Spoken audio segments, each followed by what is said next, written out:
What's going on, everybody? It's your man Louie T here with the 447th installment of the Louie T Network podcast. I thank you guys for joining me. A lot to get to today. Not even going to delay. I almost cried yesterday. I almost shed a tear yesterday, man. And then I shared a lot of laughs with my wife yesterday behind old Unc Shannon Sharpe yesterday. So between those two situations, a lot of emotions, opposite ends of the spectrum, but a lot to discuss in between all of that, in between the near tears and the crying with laughter. There was a lot of stuff in between that, and most of it football related. So we'll get to all of that today here on the Louie T Network podcast that starts now.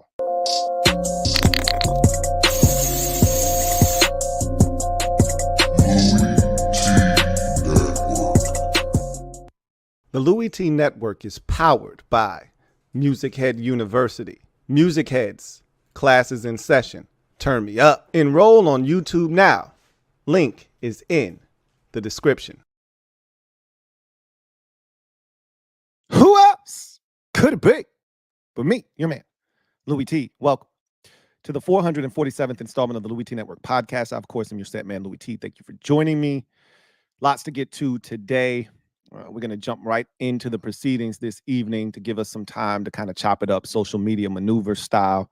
So I got to start off the show, though, with some somber news. Frankie Beverly, one of the best lead men in R&B history from one of the greatest bands ever assembled, Maze, passed away yesterday. And, this is on the heels of James Earl Jones passing earlier in the week, and two of the most iconic Black men in entertainment, who were among the best in their respective genres, are gone now. And Frankie Beverly and Maze, man, I grew up on that music. My dad is a big music guy. That's where my love of music came from. And I could go through almost the entire anthology of Frankie Beverly and Maze, and there's so many classics. One of them in particular, I can't stand anymore because it's played at every Black function, and if you're Black, you know exactly what I'm talking about. And then Beyonce had the nerve to remix it, and now it's gotten even more popularity, and I'm just like, Lord, I can't run from this damn song. You guys know what I'm talking about before I let go. But that's at every Black function. You're going to play that. They can electric slide to that. They can do whatever they want to that. They'll make up line dances to that song. But there were so many, Frankie Beverly and Maze songs, and just, my goodness, man. After the Morning After. I don't know why I'm drawing a blank. There's so many of them. Happy Feelings and oh man, there's so many in my mind. It's like I'm mashing them all together and I'm hearing all these words. He was such a talented performer too, and he performed for so long. I really wanted to see him in concert once. I really did. I said the same thing about Anita Baker, and I think this was her last tour, and I missed her. There's certain acts that you just feel like you need to see once, and he was one of them. And when I heard the news yesterday, man, that hit me hard. That one stung, right? Rest in peace to Frankie Beverly, one of the best lead men in R&B history. Man. So with that said, let's transition to our gem dropping session, shall we? Yeah, we shall. Let me drop this gem on your melon. Open your mind, let your conscience be free. You're now rolling with your man, Louie T double E. Let me open you up, get you thinking a little bit. We're going to have some happy feelings on behalf of Frankie Beverly and his memory. We're going to have some happy feelings on this podcast, like Shannon Sharpe had yesterday. Some happy feelings, right? After the morning after, right? What you going to do when it's all over? Will you still love me anymore? I don't know. Shannon's asking that question right now. He effed up, or did he? We'll talk about that a little bit later on in the show.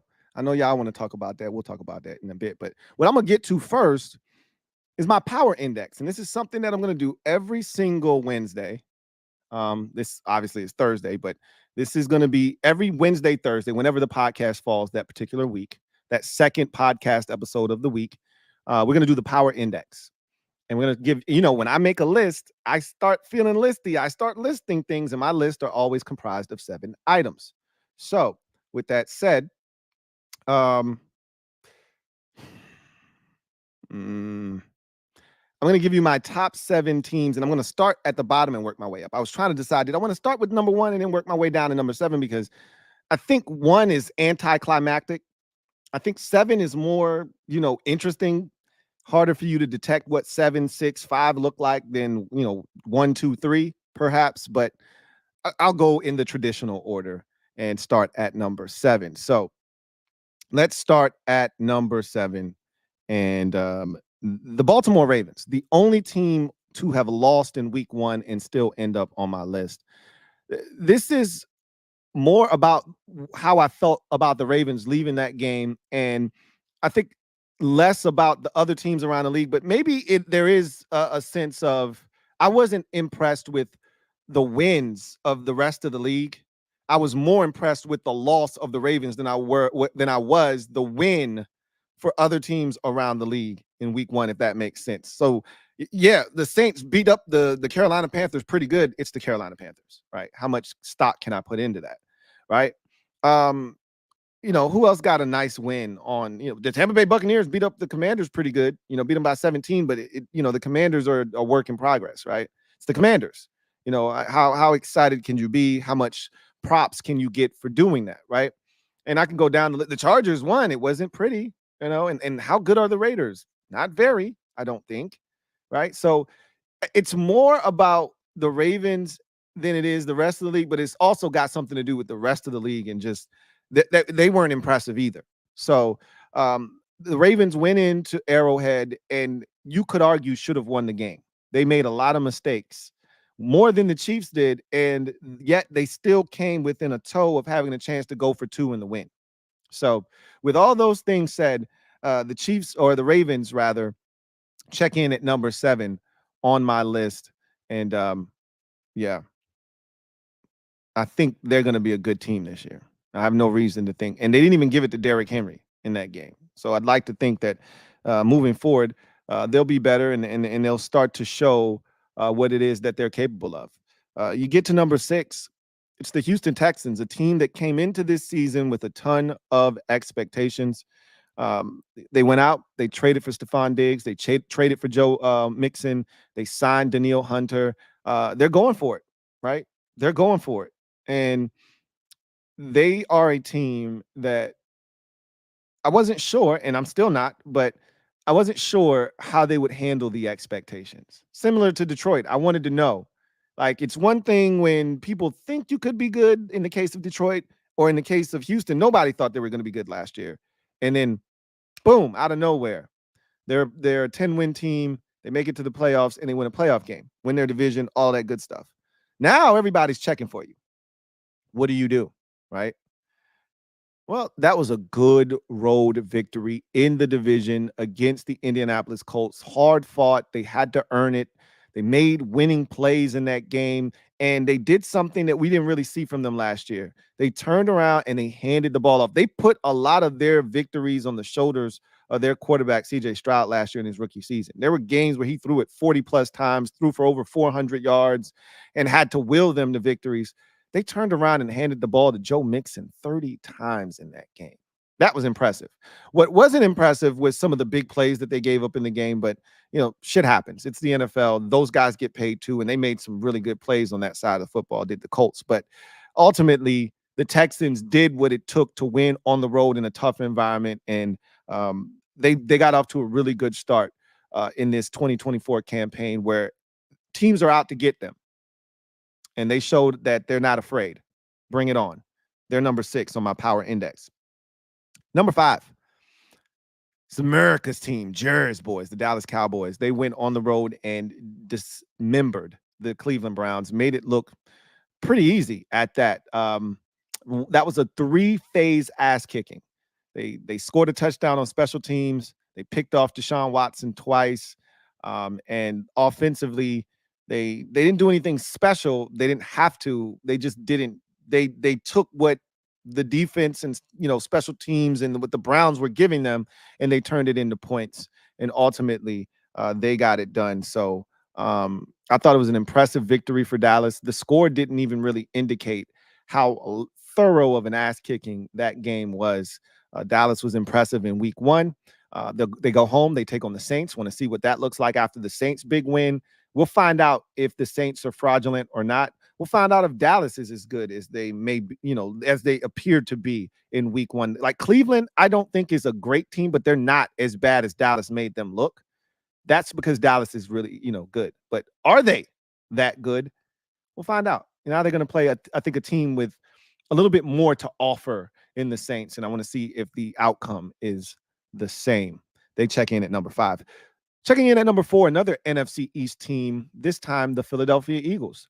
It wasn't the cleanest of victories for the Eagles. They made a lot of mistakes, similar to what I said about Baltimore, but the difference is the Ravens lost, the Eagles won. And similar to the Ravens, the Eagles played a really good opponent, a team in the Green Bay Packers that was a playoff team last year, that won a playoff game last year. And so that was a tough, hard-fought game over in Brazil. And you got to give credit where credit is due. Saquon Barkley had a tremendous debut. Jalen Hurts made winning plays when winning plays had to be made. Yes, they turned it over 3 times. It was a sloppy game. They gave up big plays to Jaden Reed and the Green Bay Packers, and there were opportunities for the Packers to win that game, but they didn't, because the Eagles, when it was on the line, made winning plays and got it done. And so the Eagles look like a team that is going to be really good this year, and they're going to have to play the kind of football they played in week 1 offensively without the turnovers, and they're going to have to be better defensively. And we'll see if the field conditions kind of, hindered them defensively, and if they'll be better as a defensive unit moving forward.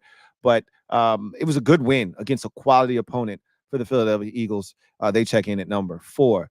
Number 3 for me are the Detroit Lions. That was a gutsy, gritty win at home in overtime against a team that they saw in the postseason a year ago in Wild Card Weekend in the Los Angeles Rams. Matthew Stafford returned to the scene of the crime for the second time as a non-member of the Lions, and that one went down to the wire, obviously, in overtime. And you saw the Lions dig into the depths of their bag and reach in there and grab out the run game and bludgeoned the Rams to death in overtime. It was beautiful to watch. Just the team just say, hey, we want it more than you, and this is what we're going to do. We're going to ram it down your throat. Pause. And did you see what I did there with that pun? Maybe you did, maybe you didn't. And you're not going to be able to do anything about it. And they showed that they can be bullies when they need to. They can have the finesse thing going when they need to. They had Jameson Williams have a career day over the top, which is something that they didn't have really in their arsenal a season ago. And the defense stood up when they needed to make stops, took it away in the red zone when they needed to. And the offense delivered when they needed to. And so big win at home against a playoff team from a season ago. The Lions are a hunted team this year after winning the division, being one of the best teams in football, getting all the way to the NFC Championship. I wanted to see what it looked like in week 1. They did not disappoint. They are number 3 on the list. Getting to number 2, it's the team that the Lions played in the NFC Championship game and ultimately made to the Super Bowl. The San Francisco 49ers. Dominant week 1 performance over the New York Jets without Christian McCaffrey. Made it look easy. Defense dominated, held the Jets to just a little over 200 yards of total offense. Took it away a couple of times. Meanwhile, the offense was humming. They turned to Jordan Mason, a second-year running back, I believe, out of Georgia Tech, and he just devoured that Jets defense. Over 140 yards rushing on 28 carries. I think it was 28 carries, 147 yards, and a touchdown. And they did all of this with Brandon Ayuk, dropping a touchdown. Well, not dropping a touchdown, but not catching a touchdown. It was a good play defensively. He dropped it. What am I saying? That was a diving attempt that he should have caught, that we've seen him catch, and he didn't catch.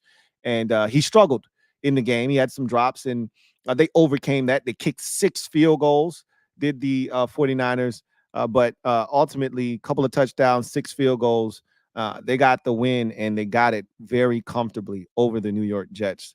Good start to their season as the number 2 team in my power index. And then number 1, you already know. You already know who it is. It's the Kansas City Chiefs.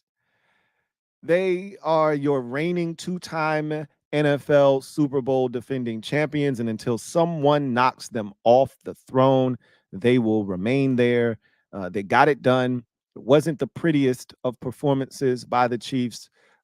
They were in danger of losing this game had some things not transpired towards the end there. But ultimately, when it was all said and done, they made enough plays to be victorious in week 1 against a damn good Ravens opponent that last year was the number 1 seed in the AFC. This was a rematch of the AFC Championship game.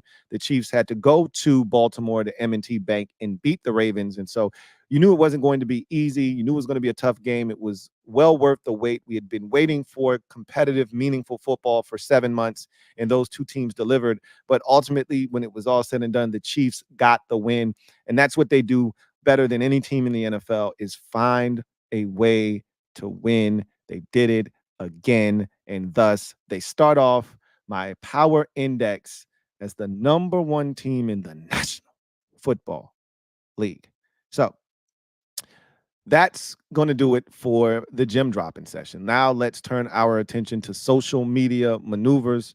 I'm a midday marauder. Y'all know what it is. If you're out there, you want your comment read on the air, if it is pertinent, you know what to do. Hit that hashtag LouieTLive to have your comment read on the air if it is pertinent. If you want to ensure that your comment is read, super chatting is the way to do that. Use the super chat function that will allow your comment to not only be read, but you'll also jump straight to the front of the line and we will react to your comment. We will get to as many comments as we can, time permitting. So can't ensure that we'll get to your comment, but if you want to force the comment to be reacted to, super chatting is how you do that. So with that said, let's talk about a couple of topics real quick to kind of kick it off. We got to start with Shannon Sharpe. Good old Unc. Unc was trending yesterday for all the wrong reasons. So this is everywhere. Everyone's seen it. And, the things that I enjoy the most after situations like this, it's not the situation itself that really gets me excited. It's all of the reaction to it, right? The memes and the gifts and all of the different things that transpire and arise from it. The funniest gif had to be James Brown kind of rising up, sweating, that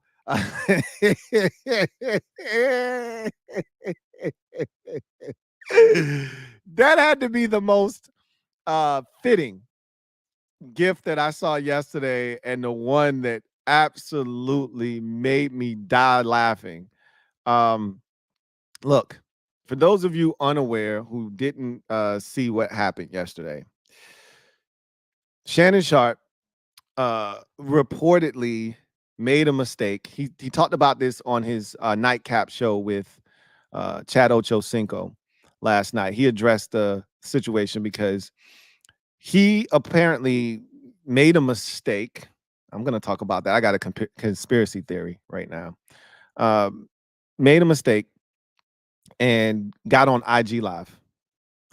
And he was recorded getting it in with a young, I'm going to call it a young tender, but she's probably a Thotty Pippen, but we're going to call her a young tender. I don't like calling women outside of their name, but she's probably more so a Thotty Pippen, but whatever.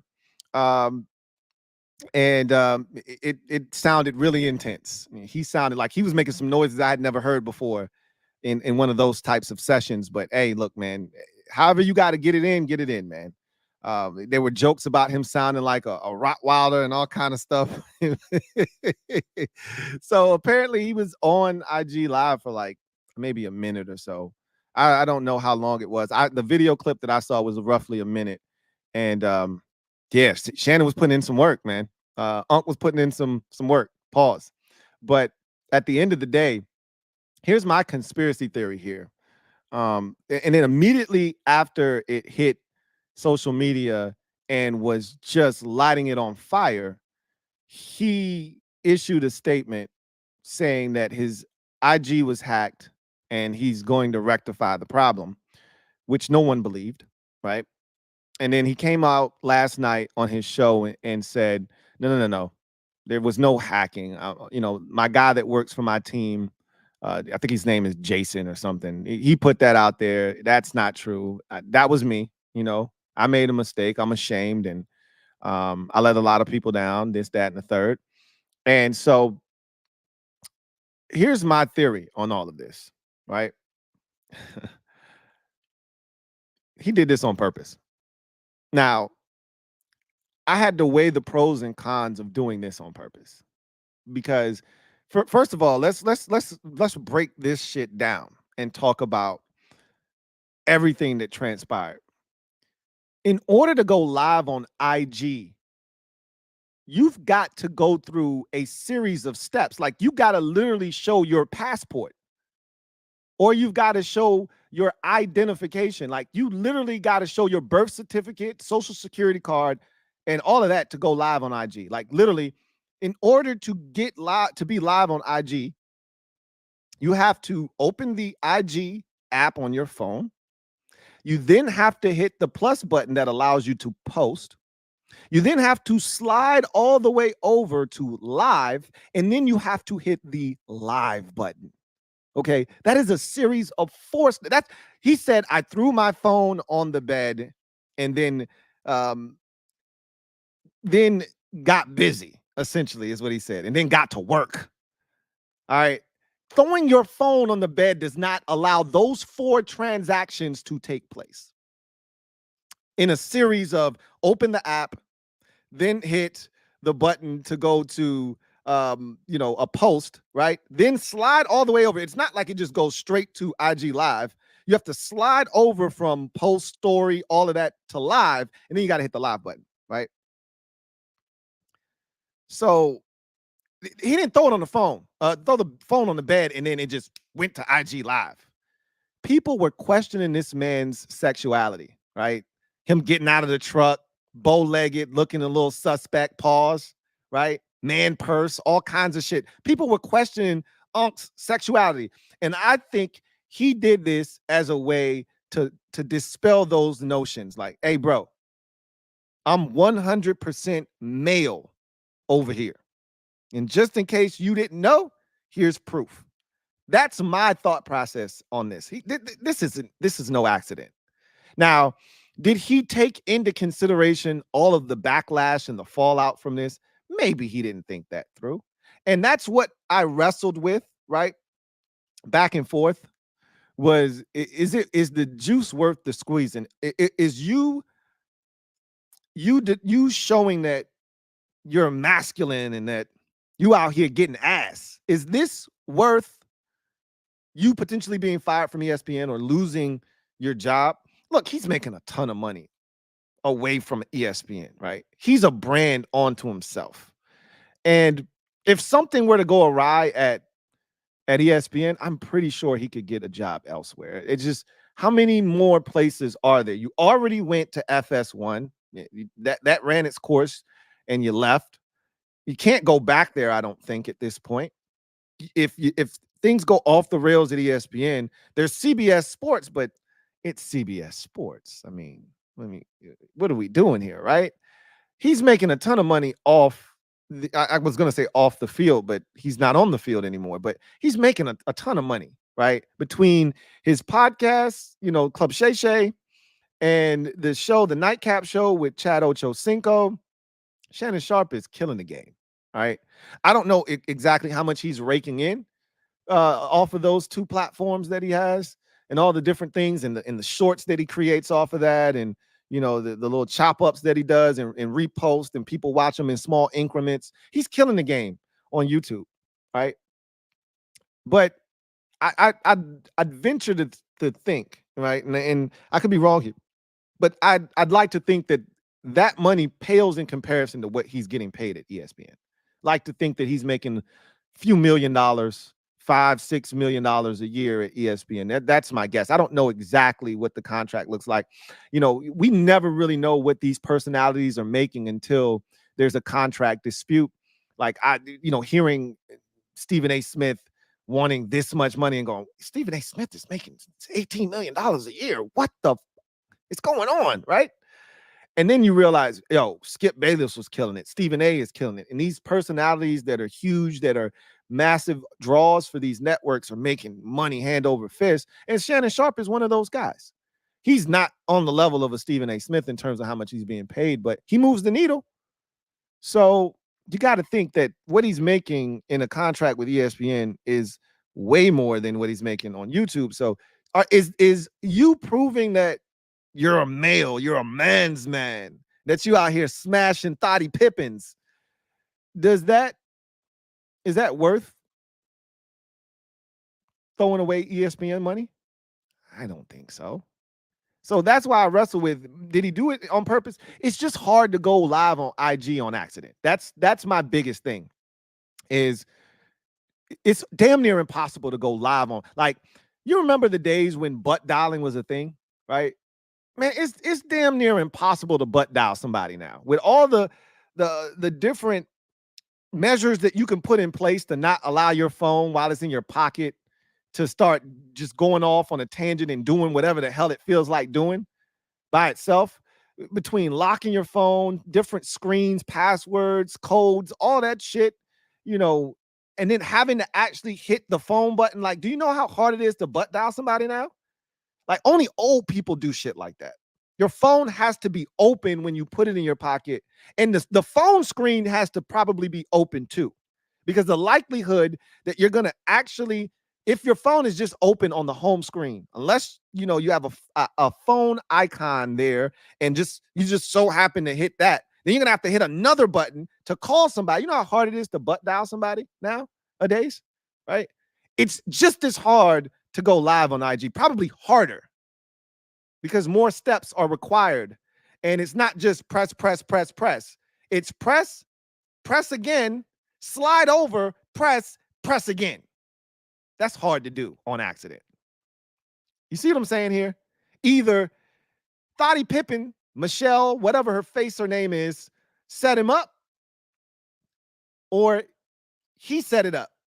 Either way, I don't think this was an accident. That's my thought process here. This was no accident, but it still was funny as hell. And Unc had some explaining to do, and I'm glad he didn't try to hide behind the whole hacked thing. I'm glad he clarified that and came clean. Was like, nah, that was me, bro. I was getting it in. I was making all them crazy ass noises, and I saw a crazy joint with the baby boy joint with Ving Rhames picking up old girl and jumping around the room.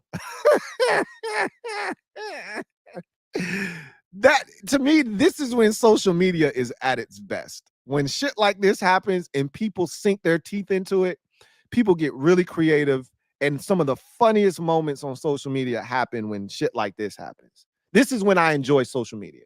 Social media is a very toxic place, but when things like this happen, this is when social media is at its best, to me at least.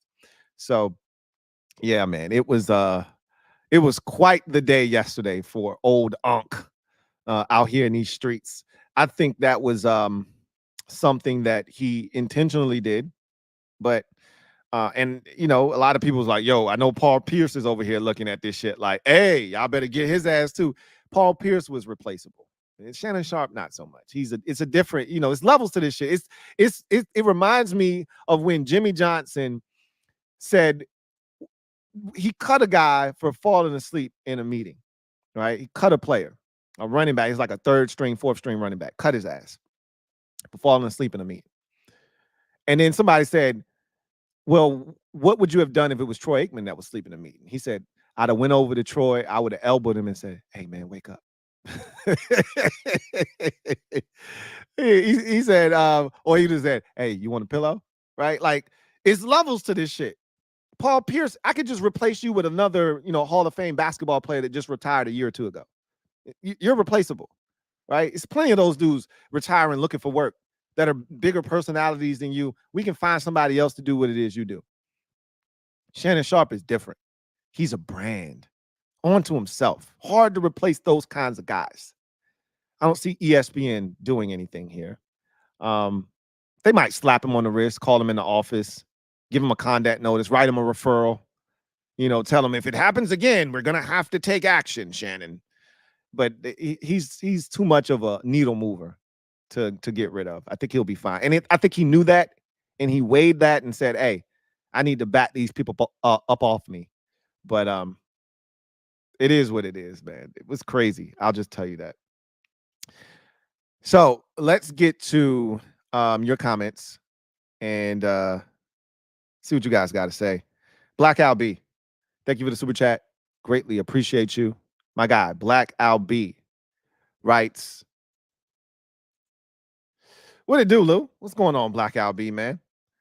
Says, off football, death came in fours. Yeah, it did. I was really hoping Fat Man Scoop was going to be that third dude, right? Because I had already talked about Rich Homie Quan, James Earl Jones, and somebody was like, yo, Fat Man Scoop, don't forget about it. I said, there go the third one. Whew, I wiped my brow. I was like, okay, that's the third one. But I think there was too much distance in between some of these. It just felt like they happened so like in succession, rapid fire succession. It's almost scaring me to the point where there could be more, right? Because, Frankie, that one came out of nowhere. I'd put a cap on it once James Earl Jones passed. I was like, okay, that's the third one. Can we just chill for a bit? Because, I'm going to be honest with you. Up until this point, the year from a death standpoint, losing people hadn't been that bad. We've had some rough years where it was just like constant death. 2020 was rough. We started with Kobe, and it felt like that year dudes was just dropping like flies, man. We couldn't get past it, man. We were dead in the heat of COVID, and Kobe passed in January of that year, and it just felt like from that point on, man, we were losing them in 2020. And it's years like that we have sometimes we go, man, we lost a lot of good ones this year. This didn't feel like one of those years. We were kind of moving along, right? And then we get to September now, and all of a sudden, they just dropping like flies. And I'm like, hey, man, can we slow down a bit? Can we put a pause on this? He said death came in fours. Fat Man Scoop, James Earl Jones, Rich Homie Quan, and now Frankie Beverly, who was my mom's personal favorite. Rip to all of them. Like I said, man. Golden time of the day.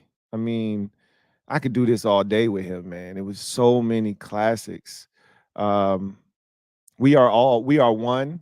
I mean, I can go in that Frankie Beverly, Rolodex and just pull out one classic after another, after another, after another, after another, after another. And there was nobody better, man. Silky smooth voice, could do the feel good joint, could do the slow down joint. Man, that I told you, man, that one almost brought a tear to my eye. The eyes, the ducks was welling up yesterday. I ain't even gonna hold you. The ducks was definitely welling up yesterday. Eric Sunderland, been a member for 12 months. You made it to that 1 year Annie, baby. He writes, laughing my ass off. My mom butt dials me twice a month, but that's moms though. Okay, I told you, older folks will butt dial you in a heartbeat because they don't know how to work their damn phone anyway. Most old people still don't know how to work their damn phone, and they've been using them for over a decade and still don't know how to. My mom calls me, her face is this close, to the goddamn phone. We on, Google. It used to be Duo. I think it's changed to Meet, Google Meet. She this close. First of all, she can't even get the shit to come on. I can hear her, I can't see her. I'm like, Mom, I can't see you. Yeah, I don't know what's going on. Hold on. I'm gonna call you back. Then she calls me back. She this damn close. I can only see like her eyes and her nose. I'm like, Ma, back up. Damn. You know? And so old people just don't know how to work shit. So yeah, they'll butt dial you in a heartbeat. But if you're young and you butt dialing somebody, I feel for you. Some of y'all, you know, some of y'all like Day said, or like Craig said, you remedial, right? Some of y'all are remedial. So some of y'all got issues using technology. All right.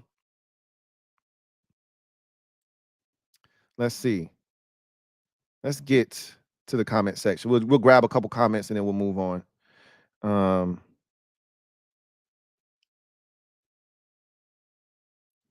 John Wynn says, what about the Cardinals over the Rams in the survivor pool? Can we book that? I wouldn't go anywhere near that, but that's up to whoever's in the survivor pool. I'm out. I don't have any say so. I'm out, right? I'm out.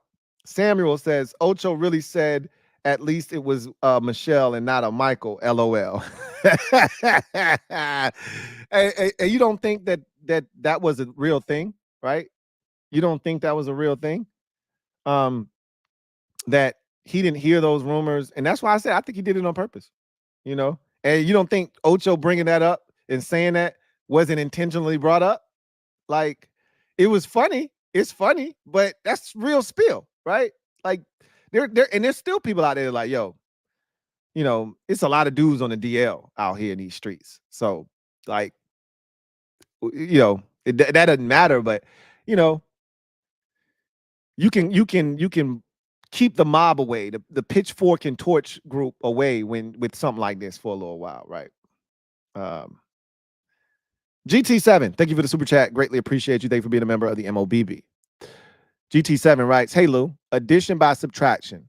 Blessing in disguise. Thanks, sweet baby Jesus. Forbes is out. I got my video already ready to go. As soon as this podcast episode is over, I'm gonna hit the upload button. And I talked about it. I don't like that he's hurt. I don't like it. But to your point, it might be a blessing in disguise. I won't say addition by subtraction, but I think blessing in disguise is the perfect way to describe it, because they were going to start him. They were going to play him. And I told you guys, this staff should continue to play him. The last staff gave up on him and quit on him and killed the kid's confidence.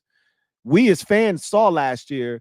And so you couple last year with what we saw in week 1, and we're like, okay, get him out of there. The last group wasn't here for that. They weren't here for that. So they don't care what happened last year. They're about what's happening this year. And that's his first infraction. Like, everybody messed up in week 1. He wasn't the only one. To single him out would be unfair. So they're like, nah, you get back out there. Right? Sucks that he got hurt. I don't like it. But it is opening the door for my guy. I don't know if he's going to play or not. I think they're going to go to Noah Igbenogany. But again, I talked about it on the podcast, on the CNN today. So I'll upload that here in a second. Samuel Serrano Brito says, Paul Pierce is somewhere punching air right now. That was one of the comments that was really circulating yesterday too. Like, yo, really?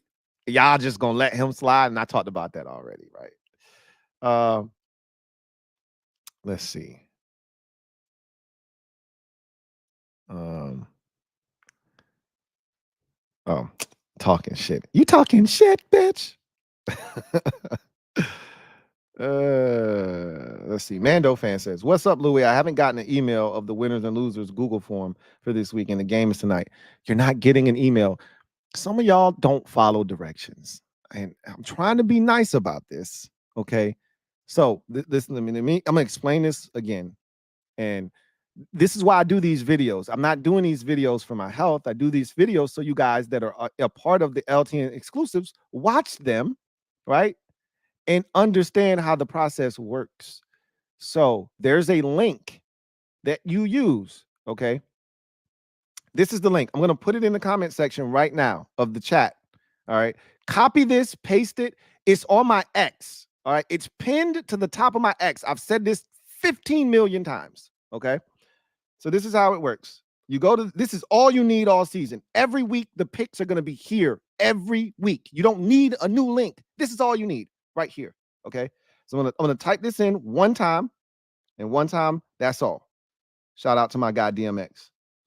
All right. And then once you got this, you got what you need, fill it out. That's it right there. All right. It's in the comment section. All right. Use the link that I just provided for you. That's the link you need for the rest of the season. Open that up in your browser, on your phone, or on your PC, wherever you're doing it, and leave it open. Don't close it, because that's where you go all year long to submit your picks, to look at the sheets, to look at the master sheet, to look at the results from the week. All of that information is there in that link right there that I just put in the comment section. Okay.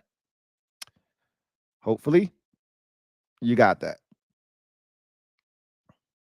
Yes. I can't get over you. I mean, there's so many of them. I forgot about it. That's one of the best ones, right? Like, it's so many of them joints, right? Anyway, I digress, man. Shout out to one of the best ever, Frankie Beverly. Van Negro Jones writes, we all got what we desired. Forbes not on the field. Pray he recovers well and soon, but we need this break. Yeah, I talked about that, right? I don't like it. I'm to be honest with you, I don't ever want anybody to get hurt. That's not my move, right? And I like I said, I wanted this staff to stick with him, and they were going to. I personally would have benched him, but I've seen all of Emmanuel Forbes from last year and up to this year. They don't care about last year. They shouldn't. So I get it. I get it. All right, we're going to take one more comment, and then we're going to move on.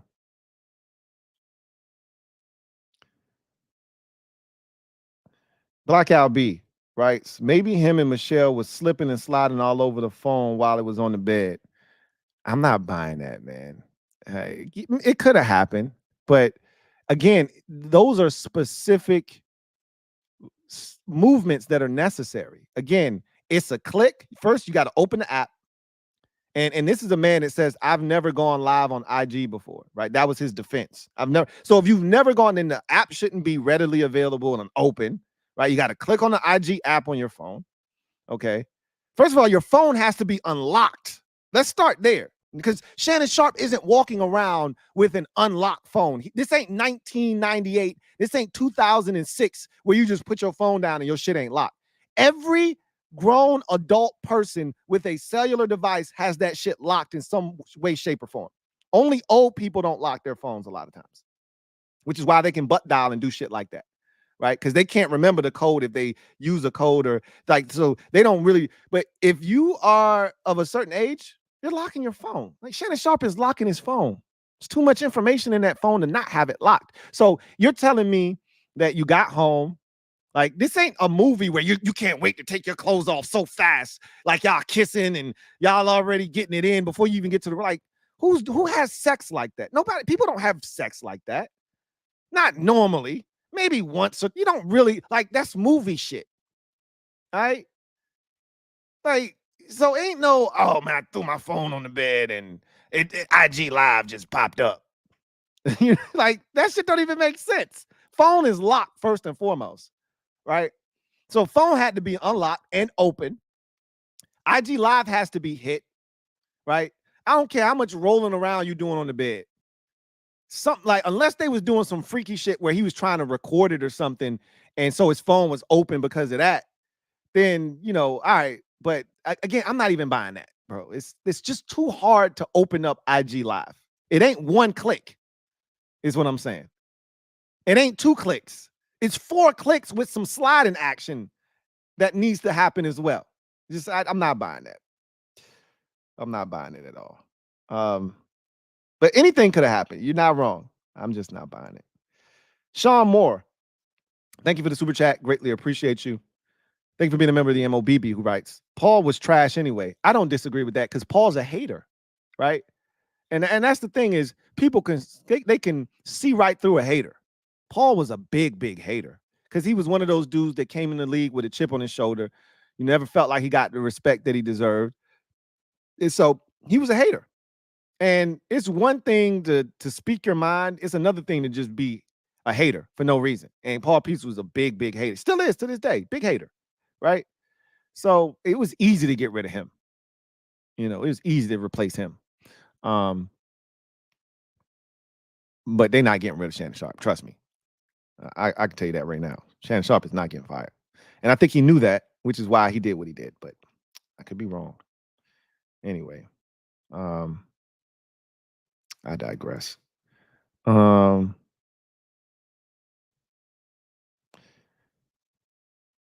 think, yeah, that's the last one I'm going to take. Let's move on to our final segment of the show and garbage time. So let's go ahead and transition to garbage time and preview tonight's Thursday night football game. Dolphins hosting the Miami Dolphins hosting the Buffalo Bills. So this game is, man, this is a bonkers game. Nutty game, right? Woody Woodpecker style. Crazy game. I don't really know what the hell I want to do. Because on one hand, while Buffalo won, that shit was not impressive at all. But they won. And that defense looks trash can bad right now. And they got some shit they got to figure out defensively. Arizona was going up and down the field on their ass. Return the kickoff for a touchdown. A lot of shit going on, right? So I'm not feeling their defense. And, you know, while the offense got it done, it was a lot of Josh Allen heroics, which is why he injured his hand, right? Or his wrist or whatever. So I'm looking at Buffalo and I'm saying, man, I don't know. And keep in mind, they routinely struggle in Miami. Early in the season, they struggle in Miami. They lost in Miami last year, early in the season. I think they lost in Miami early in the season the year before that, if I'm not mistaken. And then I put this sauce on top of it. I said, man, you know, on primetime, the Bills have been really nasty of late. Like, you put them on primetime, and you look at the Bills, and you go, that shit was disgusting. Remember the Jets game last year, week 1? Losing to Zach Wilson after Aaron Rodgers gets hurt? That was some nasty work. How about the Giants game, almost losing to Tyrod Taylor? You remember that? That was some really disgusting work. How about losing to Russell Wilson and the Denver Broncos, who could barely score points? You get where I'm going with this? You put these boys on primetime television, and the results are nasty. So I'm looking at all of that, and I'm looking at a team that they already struggled with in Miami, and I'm like, But then I look at the Dolphins, and I'm like, man, that shit you did last week, you had no business winning. At least the Bills went out and got a win. It started rough, but they came back and they won. And I'm like, I don't know.